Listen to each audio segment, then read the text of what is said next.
Бұл белгілер ағзаңыздың шлакқа толғанын білдіреді. Соңғы кездері өзіңізді тым шаршау, әрі ұйқысы қанбаған жан секілді сезінесіз бе? Тіпті бойыңызды билеп алған әлсіздік төсектен тұрғызбайды ма? Қанша сағат ұйықтасаңыз да маужырап жүресіз бе? Мұның бір ғана себебі бар. Аталған жағдайлар ағза шлакқа толғанда көрініс береді. Шлак алдымен бауыр мен бүйректі жаулайды. Өздеріңіз білетіндей, бұл екі ағзада тазалаушы қызметін атқарады. Бауыр көптеген улы заттарды зиянсыз заттарға айналдырса, ал бүйрек қоректік заттарды жинау және зәр шығару жүйесі арқылы зиянды заттарды жою үшін қанды сүзеді. Егер бауыр мен бүйрек қызметін дұрыс атқара алмаса, ағза шлакқа толады. Ал ағза шлакқа толса, онда мына маңызды 7 ауру арқылы белгі береді. Шаршау. Қанша ерте жатып, кеш тұрсаңыз да, шаршаудан арыла алмай жүрсіз бе? Ұйқының қанбауына қарап отырып шаршауыңызға дұрыс демала алмай жүргеніңіз себеп емес. Шаршауды басу үшін түнді түнге ұрып ұйықтасаңыз да, орныңызда тапжылмай отырсаңыз да пайдасы жоқ. Өйткені сіздің үнемі шаршау жүргеніңізге ағзаңызды жаулаған шлак себеп болады. Бұдан шығатын жол, таңертең бір шыны кофе ішіңіз, немесе тәбетіңіз тартқан тәтті жеңіз. Бұлар ағзаны қуаттандырып, зиянды заттармен күресуге ықпал етеді. Артық салмақ. Сіз артық салмақтан арылу үшін әрекет жасайсыз. Ол оңай іс болмайды. Калориясы төмен тағамдарды тұтынасыз. Салдарынан қажетті дәрумендер мен минералды заттардан қапы қаласыз. Нәтижесінде ағза өзіне қажетті заттарды алмаған соң, шлакты қуып жіберуге қауқарсыз келеді де ағза шлакқа толады. Бұдан шығатын жол, артық салмақтан арылу үшін диетаның өзін дұрыс таңдау керек. Мейлінше дұрыс тамақтануға тырысыңыз. Үздіксіз спортпен айналысыңыз. Жеке бастың тазалығын сақтаңыз. Жағымсыз иіс. Ағза шлакқа толған кезде тісіңізді күніне қанша рет тазаласаңыз да, хош иісті сағыз шайнасаңыз да, ауыздағы жағымсыз иіс жоғалмайды. Өйткені оның шығуына ағзаны жаулаған шлак себепші екенін білгеніңіз жөн. Бұдан шығатын жол, терапевт немесе гастроэнтеролог дәрігердің кеңесін алыңыз. Асқазан мен бауырды тексертіңіз.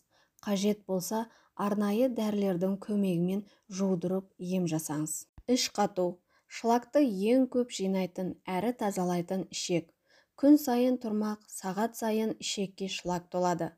Егер сізді іш қату мазалайтын болса, жүйелі түрде үлкен дәретке бармайтын болсаңыз, онда сыртқа шығуға тиіс болған шлак пен улы зат іште қалып қояды. Салдарынан денеңізге кері әсерін тигізіп, теріңіз қартаяды, дақ басады, қараяды. Одан бөлек басыңыз ауырып, жиі шаршап жүретін боласыз. Бұдан шығатын жол, алдымен тамақтану мәзіріне мұқият болыңыз. Ешқашан зиянды, жартылай дайын, химикатқа бай, әрі консервіленген тағамдарды тұтынбаңыз. Мейлінше дұрыс тамақтануға көңіл бөліңіз. Суды көбірек ішіңіз. Жеміс-жидектер мен көкөністі жуып жеңіз. Қайнатылған, бұқтырылған тағамдар жеуге әдеттеніңіз. Иіс сезгіш. Ағза шлакқа толса, адам өзінен өзі иіс сезгіш болып алады. Оған ағзадағы химиялық заттардың көптігі әсер етеді. Егер сіз елден бұрын жағымды немесе жағымсыз иіс сезе бастасаңыз, дерттің дауысын өзіңізден іздеңіз. Ағзаны шлактан тазартып, қалыпты жағдайына келуге ықпал етіңіз. Бұдан шығатын жол, арнайы дәрігермен ақылдасып алып, 3-7 күндік тазалану әдісін қолданыңыз. Бұлшық еттің ауруы. Сіз ұйқыдан денеңізді көтере алмай оянасыз ба? Бейне бір денеңізді ұрып тастағандай күш кешесіз бе? Оған да себеп ағзаның шлакқа толуы екен. Егер ешқандай спортпен айналыспасаңыз да, физикалық жаттығулар жасамасаңыз да, денеңіз ауырып, бұлшық еттеріңіз тырысып жүрсе, онда ағзаны шлактан тазалаңыз. Терідегі проблема. Ағза шлакқа толған кезде беттен көрініс береді. Бетіңізді дақ басып, қарайып, қартая бастайсыз. Кей жағдайларға дене бөртіп, қышып маза бермейді. Бұл жайсыздықтан ағзаны шлактан тазарту арқылы құтылатыныңызды ескеріңіз. Бетіңіз ішек пен асқазанның айнасы екенін ұмытпаңыз. Бұдан шығатын жол теріні жасартып жаңарту үшін қымбат кремнің көмегіне жүгіну бос әурешілік. Ағзаны, асқазанды, бауыр бүйректі тазалаңыз. Сонда тері өз-өзінен тазаланып жасара бастайды. Ағзаны шлактан тазалайтын 6 әдіс. Бұл әдісті күнде жасаңыз. Сонда ағза шлакқа толмайды. Негізінде ағза жейтін тағамның әсерінен шлакқа толмайды. Оған тамақ, су, ауа да әсер етеді. Сондықтан да бәріне өте мұқият болғаныңыз абзал. Ал мына 6 әдісті күнде қолдану арқылы ағзаны шлактан тазартып, қайта шлакқа толуына жол бермейсіз. Су ішіңіз. Су ағза үшін өте пайдалы. Ең бастысы ағзадағы артық заттар мен шлакты шығарады. Егер сіз ішек пен ас қорыту жолдарын таза әрі сау күйінде ұстасаңыз, онда ағза шлакпен өзі-ақ күресіп сыртқа шығарады. Ендеше күніне 8-10 стакан су ішуді әдетке айналдырыңыз. Лимон суы. Егер ағзаны шлактан тазартқыңыз келсе, күніне 1 рет 1 стакан лимон су ішіңіз. Өйткені лимон қышқылы уытсыздандыратын қасиетке ие. Ал лимон шырыны асқазан мен бауырға өте пайдалы. Сіз лимон су ішуді әдетке айналдырсаңыз, асқазаныңыз қалыпты жұмыс істеп, керегін алып, зиянын тастап тұрады. Смузи. Жеміс пен көкөністен дайындалған кез келген коктейль ағзаны артық заттан тазалауға септігін тигізеді.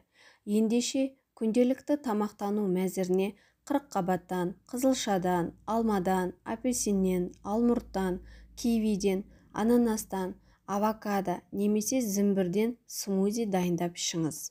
Көкшай. Ағзаны уыттан қорғау үшін кофені көкшаймен алмастырыңыз. Көкшай ағзаны шлактан қорғайтын антиоксидантқа бай. Құрамындағы глутатион шлакты шығаруға ықпал етеді. Ал микроэлементтердің қайнар көзі саналатын полифенол майды ерітетін гормон бөледі. Нәтижесінде артық салмақтан арыласыз. Егер күніне 2-3 шыны көкшай ішсеңіз, ағза шлактан тазарып, сымбатыңыз сымдай тартылады. Жаттығу. Терлеу уыттан қорғайтын бірден бір әдіс. Ағзадағы терідегі кез келген шлакты терлеу арқылы шығаруға болады. Терлеу үшін үздіксіз жаттығу жасаңыз, моншаға түсіңіз, бу қабылдаңыз. Міне осы қадам арқылы шлактан құтыласыз. Стресс. Ағзаға шлак дұрыс тамақтанбағаннан жиналады. Одан бөлек стресстен де себеп болады екен.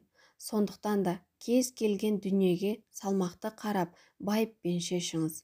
Стресс шлактың жиналуына ғана емес, ағзаның тозуына да септігін тигізеді. Бүгінгі ақпаратым сіздерге ұнаған болса, лайк басып, комментарий қалдыру арқылы қолдап кетсеңіздер. Және де достар, осы айда каналымды 10 000 оқырман санын толтыруға көмектессеңіздер. Сіздермен бірге болған 100 жаса каналы. Сауда саламат болыңыздар, ауырмаңыздар, 100 жасаңыздар.